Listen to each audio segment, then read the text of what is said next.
هر کاری میکنم پایین مانتوم صاف نمیشه، اینجوری هشتی میشه. خب هر مشکلی یه راه حلی داره. شما مشکل هشتی شدن پایین لباستون رو دارین.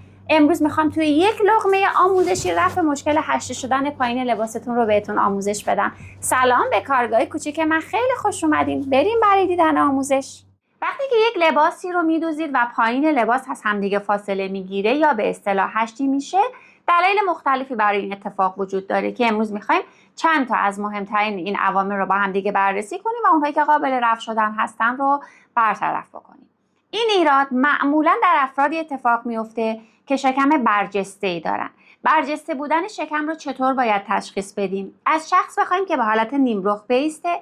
در حالت نیمرخ به شخص نگاه کنیم. اگر که شکم جلوتر از سینه بود، این شخص شکم برجسته داره که باید این اصلاحات رو روی الگوی شخص انجام بدیم. معمولاً این اتفاق برای لباس‌هایی میفته که آزادی کم تا معمولی دارن، لباس‌هایی که حالت جذب یا نیمه جذب هستن. برای لباس‌هایی که بر اساس الگوی فری سایز یا الگوهایی که آزادی زیادی دارن یا الگوهای اساس کیمونو، این اتفاق معمولا نمیفته، چون لباس به اندازه کافی آزادی داره که اون فضای شکم رو بخواد کاور بکنه و دیگه جلوی لباس به صورت هشتی قرار نگیره.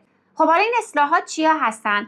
معمولا افرادی که شکم برجسته‌ای دارن یک مقدار لقی هم در قسمت یقه گردشون دارن. پس کاری که میکنیم اینه که اول میام از گوشه گردن یقه اولیه نیم تا 75 میل داخل میشم روی یقه گرد و علامت میزنم. خب حالا ممکنه سوال پیش بیاد که اگر یقه گرد نبود چه کار بکنیم؟ شما اول اساستون رو روی یقه گرد بذارید، اصلاحات رو انجام بدین و بعد اون یقه گردی که اصلاح شده رو تبدیل به انواع یقه ها بکنید. پس از گوشه گردن به اندازه نیم تا 75 میل داخل میشم روی خط باسن. اینجا خط باسن هست. از روی خط باسن یک خط صاف میکشم، میام بیرون. این خط رو به اندازه 1.5 سانت امتداد میدم. پس از خط باسن به اندازه 1.5 سانت بیرون اومدم. حالا این دوتا علامت رو به هم دیگه وصل میکنم.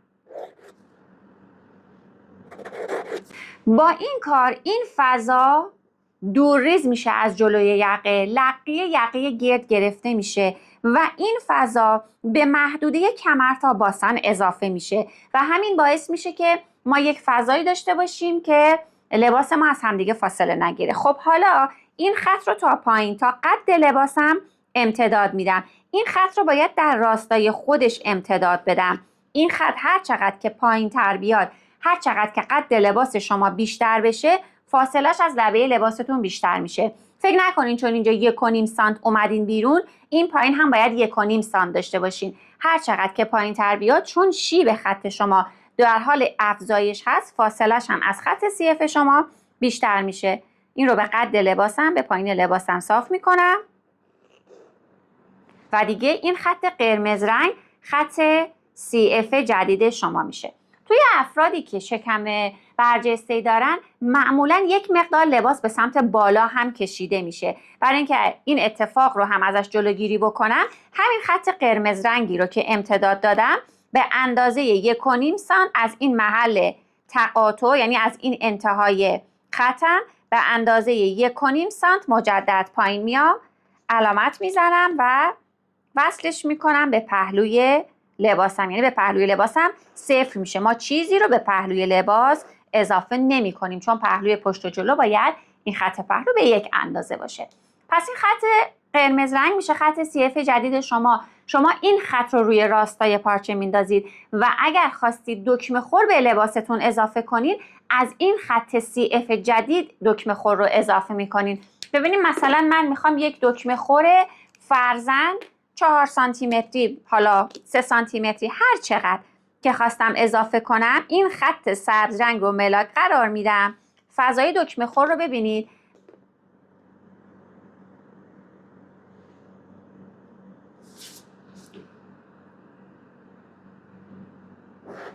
ببینید فضای دکمه خور رو از این خط قرمز رنگ حساب کردم. این فضا میشه فضای دکمه خور جلوی لباسم اگر که لباس شما احتیاج به دکمه خور داشت. ببینید الان این فضا میشه فضای دکمه خور لباس شما. خب حالا اگر که خواستم روی الگو بندازم به چه صورت؟ خط CF جدید الان با دکمه خوری که خورد این خط سبز رنگ میشه. این خط سبز رنگ میشه خط CF.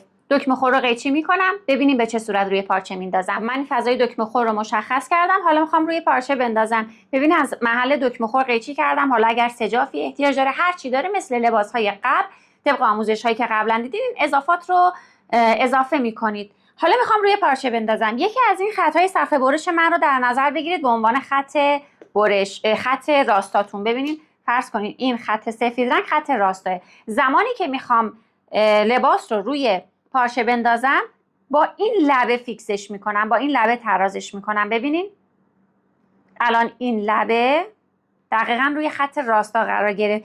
یک مقدار خیلی کم شاید که فکر کنید که لباس شما چرخید رفت توی اریب، همین باعث میشه که از اون هشتی شدن جلوی لباس شما جلوگیری کنه. این نکته خیلی مهمه که شما این خط جدید رو به عنوان خط CFتون در نظر بگیرید. زمانی که این لباس دوخته شد و جلوی لباس رو دیدین به صورت هشته، شما دیگه هیچ کاری نمیتونید بکنید برای افرادی که شکم برجسته دارن. پس بهتره قبل از اینکه بخواین لباس رو برش بزنین، الگو رو بکشین، یه آنالیز از اندام شخص داشته باشین. از قسمت نیمرخ آنالیز کنین ببینین این شخص آیا شکم برجسته داره یا نه. این تغییرات رو روی الگوش اعمال بکنین که این مشکل براتون ایجاد نشه. حالا گاهی وقتا ممکنه که شخص شکم برجسته‌ای نداره، اندام نرمالی داره، ایراد اندامی نداره، ولی وقتی لباس رو به تن میکنه میبینیم که جلوی لباسش از همدیگه فاصله داره و هشتی شده. این به این دلیله که تو مرحله اولیه اندازه‌گیری قد بالاتنه شخص به درستی اندازه‌گیری نشده. قد بالاتنه اساسی ترین و پایه ترین اندازه‌ایه که ما باید این اندازه رو به درستی حساب بکنیم، چون سایر اندازه ها و سایر خطوط افقی و عمودی که ما توی الگومون میکشیم بر اساس قد بالاتن است که من در ویدیوی بالا که لینکش رو پایین براتون توی توضیحات هم قرار میدم روش درست و اصولی اندازه‌گیری رو بهتون آموزش دادم. در تمام متدها و در تمام روش‌های الگو کشی قد بالاتنه به همین صورتی که من توی ویدیو بهتون آموزش دادم اندازه‌گیری میشه. این قد بالاتنه رو شما اگر پایین‌تر اندازه بزنید باعث میشه که خط کمرتون سر جای واقعیش قرار نگیره و وقتی لباس رو به تن کردین به خاطر فرم بدن پایین لباس از همدیگه باز بشه. حالا کاری که باید بکنیم اینه که اگر که دیدین شخص اندامش اندام خوبیه، شکم برجسته‌ای نداره ولی پایین لباسش از همدیگه باز شده، میتونه یکی از علتهاش مناسب نبودن جای خط کمر روی لباسش باشه که باعث شده پایین لباسش از همدیگه باز بشه. برای رفع این مشکل زمانی که حالا لباس هم دوخته شده میتونیم یه سری کارها رو انجام بدیم. این که شما قسمت سرشانه رو که دوختین رو بشکافین و از قسمت سرشانه به اندازه 1 سانتیمتر پایین بیاین روی خط گردن. روی خط گردن از محل سرشانه به اندازه حدوداً 1 سانتیمتر پایین بیاین و وصلش کنید به انتهای سرشانه. به این حالت ببینیم ما نه از قسمت حلقه آستین چیزی کم میکنیم نه از قسمت سرشانه چیزی کم میکنیم، فقط از گوشه گردن یک مقدار کم میکنیم. برش نزنید، علامت بزنید فقط از قسمت جلو. این قسمت رو قبل از اینکه بخواید برش بزنید حالا سرشانه ها رو از این خط به هم بدوزین، سرشانه پشت رو روی این خط بدوزین، یعنی 1 سانت از گوشه سرشانه‌تون از قسمت حلقه گردن کم بکنید.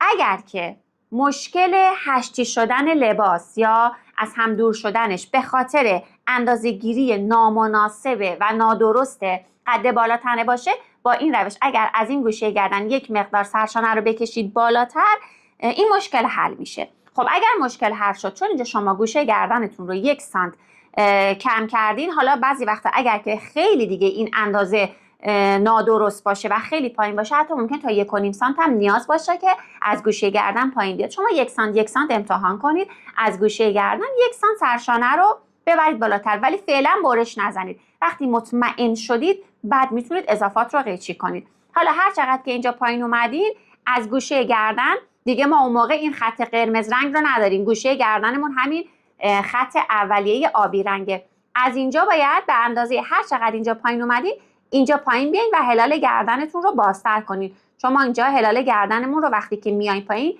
تنگ کردیم، کوچیک کردیم. پس باید کسریش رو از این قسمت پایین بیایید و اصلاحش بکنید. اما اگر این کار رو هم کردیم و مشکل برطرف نشد، سرشانه رو 1 سانت از گوشه گردن کشیدیم بالا و دیدیم مشکل هشتی برطرف نشد، این به این دلیله که شما توی مراحل دوخت و توی مراحل اتوکاری سجاف لباستون رو کش آوردین که در ادامه بهتون میگم اگر همچین مشکلی پیش اومد چه کار باید بکنید. حالا ممکنه تمام نکاتی که گفتم رو رعایت کرده باشین ولی باز پایین مانتوتون به فرم هشتی در بیاد و از هم دور باشه. البته این مانتو پایینش به صورت هشتی نیست، من فقط به صورت نمایشی رو به این صورت قرار دادم تا بتونم به شما آموزش بدم. پس اگر نکته الگو کشی رو رعایت کردین، ایراد اندامی رو گرفتین، قد بالا تنتون رو درست حساب کردین ولی باز این مشکل براتون پیش اومد، این نشون میده که توی مرحله دوخت یا اتوکاری سجاف لباستون رو کش آوردین. وقتی که ما پارچه رو برش میزنیم، لباس رو برش میزنیم، همیشه گفتم سجاف باید توی راستا باشه. وقتی سجاف از راستا خارج بشه، توی اوریب بیفته، جلوی لباس شما کش میاد. گاهی وقتا شما سجاف رو روی راستای پارچه میندازید ولی باز موقع دوختن سجاف رو میکشن و باعث کش اومدن لبه سجافشون میشن. برای اینکه شما از این کار جلوگیری کنین، برای اینکه شما موقع دوختن سجاف لباستون رو کش نیارین، اصلا ممکنه شما یک لباس رو چند روز طول بکشه تا بدوزین. این لباس ممکنه تو دست شما مرتب قرار بگیره، از این محل از این سمت این سمت دیگه گذاشته بشه، خواه ناخواه ممکنه سجاف لباستون کش بیاد. همون ابتدای کار قبل از اینکه بخواین سجاف رو به لباستون بدوزین، الان فرض کنید این لباسه که من هنوز سجاف رو بهش ندوختم، این قسمت رو یک کوک بزنید یا با چرختون با دندونه متوسط این قسمت رو دوخت بزنید. به همین سادگی هم روی تنه لباستون هم روی سجافتون، سجاف جدا، قسمت لبش رو دوخت بزنید با دندونه درشت یا متوسط، روی تنه هم دوخت بزنید. این کار دیگه نمیذاره که لباس شما کش بیاد، این قسمت سجاف کش بیاد. دوختتون رو هم به فاصله نیم سانت از لبه برید، نیازی نیست روی زاپاس دوختتون برید، فقط نیم سانت روی این لبه رو یه دوخت برید که دیگه قسمت جلوی سجاف شما کش نیاد. و کار دیگه که باید بکنید اینه، همیشه برای تمام سجاف ها زمانی که میخواین اتوکاری انجام بدین، شما باید سجافتون رو توی یک راستا و یک خط صاف اتو بزنین. برای این کار بهتره که همیشه از خطکش استفاده کنین. این قسمت پایین سجافتون رو، خب این قسمت ممکنه یقه داشته باشه، کاری به قسمت‌های یقش نداریم، از اون خطی که صاف میشه به پایین، اون قسمت منظورمه، شما باید یک خطکش بذارین. لبه سجافتون باید دقیقاً مماس باشه با لبه خطکشتون. این نکته رو من بارها و بارها توی آموزش ها بهتون گفتم. به قدر این نکته مهمه که من همیشه این رو تکرار میکنم که ملکه ذهنتون بشه. حتی اگر به این صورت بود فرضاً خیلی کم فاصله داشت، این فاصله باعث میشه که لبه های لباس شما بعد از اتوکاری از همدیگه فاصله بگیرن توی تن. پس با دستتون تنظیم بکنید که توی یک خط راستا و یک خط صاف با خطکش باشه. حالا الان میگم لباس من مشکلی نداره. اگر لباس مشکل دار بود، اگر تو مرحله دوختن یا تو مرحله اتوکاری اولیه شما این رو کش آورده باشین، موقعی که این رو به خطکش میچسبونین اینجا لیویردار میشه، اینجا این قسمت حالت پف پیدا میکنه. حالا شما همین حالت پف رو باید به کمک بخار اتو محوش کنید و به خورد لباس بدین. برای اینکه این سجاف تکون نخوره سوزن بزنید این قسمت های سجاف رو. ببینید این ممکنه اینجوری لیویردار بیسته، این قسمت رو ببینید ممکنه لیویردار بیسته. شما اینجاها رو سوزن بزنید که این تکون نخوره، دیگه از این خط راستا با خط خطکشتون جدا نشه و بعد به کمک اتو و بخار اتو به صورت دورانی این لیوی رو هضمش کنید توی لباستون. اینجوری میشونین تا حدودی از هشتی شدن پایین لباستون کم بکنید. گاهی وقتا پیش میاد که شما لباس رو دوختین و میبینین گوشه های لباس، پایین لباس روی همدیگه قرار میگیرن بیش از اندازه. ما خب یک فضایی رو به عنوان، اگر لباسمون دکمه دار باشه، یک فضایی به عنوان فضایی روی همگرد داریم که اینها روی همدیگه قرار میگیرن، ولی این فضایی که من میگم بیشتر از فضای روی همگرده. هر چقدر که به سمت پایین پیش میایم میبینیم این فضا داره بیشتر میشه و مقدار بیشتری از پایین لباس داره روی همدیگه قرار میگیره. این مشکل هم باز به این دلیله که شما قد بالاتنه لباستون رو، قد بالاتنه شخص رو به طور دقیق اندازه گیری نکردین. توی حالت قبلی که لباس پایینش به صورت هشتی قرار می گرفت، شما قد بالاتنه رو پایین تر از حد واقعی خودش در نظر گرفته بودین. اما توی حالتی که پایین لباس روی همدیگه قرار می گیره، به این دلیله که شما قد بالاتنه لباس رو کوتاه در نظر گرفتین. یعنی اگر قد بالاتنه لباستون، قد بالاتنه شخص رو روی اندام باید اینجا در نظر می گرفتین، بالاتر در نظر گرفتین. در نتیجه بالاتنه شخص کوتاه‌تر از اندازه واقعی روی لباسه. پس چه کار میتونیم بکنیم؟ اول اینکه شما باید اصول اندازه‌گیری رو، چون الفبای خیاطی اندازه‌گیری، اصول اندازه‌گیری رو به درستی رعایت بکنید. چندین بار روی اندام‌های مختلف، روی سایزهای مختلف اندازه‌گیری رو انجام بدین. اندازه‌های اصولی، اندازه‌های اصلی رو حتما تمرین بکنین که قد بالاتنه یکی از اندازه‌های اصلی برای الگو کشیه. پس اینکه شما باید تمرینتون رو روی سایزهای مختلف داشته باشین. اما خب حالا اگر این مشکل روی لباس ایجاد شد چه کار باید بکنم؟ شما بیایید حساب بکنید ببینید چقدر شما از گوشه لباستون زیادی روی همدیگه قرار میگیره. کاری که میکنید اینه که میایید از گوشه لباس، از پایین لباستون، مثلا اینجا 2 سانتی متر زیادی از قرار میگیره، 2 سانتی متر میگیرید. این 2 سانتی متر رو، لباس دوخته شده روی لباستون، به این صورت میارید و وصل میکنید. فقط حواستون باشه خط باسنتون رو تنگ نکنید. اگر دیدین خط باسن داره تنگ میشه، به این صورت از گوشه لباستون بگیریم، ولی نباید اینجوری فرم نوک‌تیز داشته باشه. یه جوری باید تنظیم بکنید که ببینید اینجوری، یه جوری باید تنظیم بکنید که این قسمت اضافه‌ای که از جلو داریم رو از پهلو بگیریم. حواستون باشه که فرم پهلو رو به هم نزنید.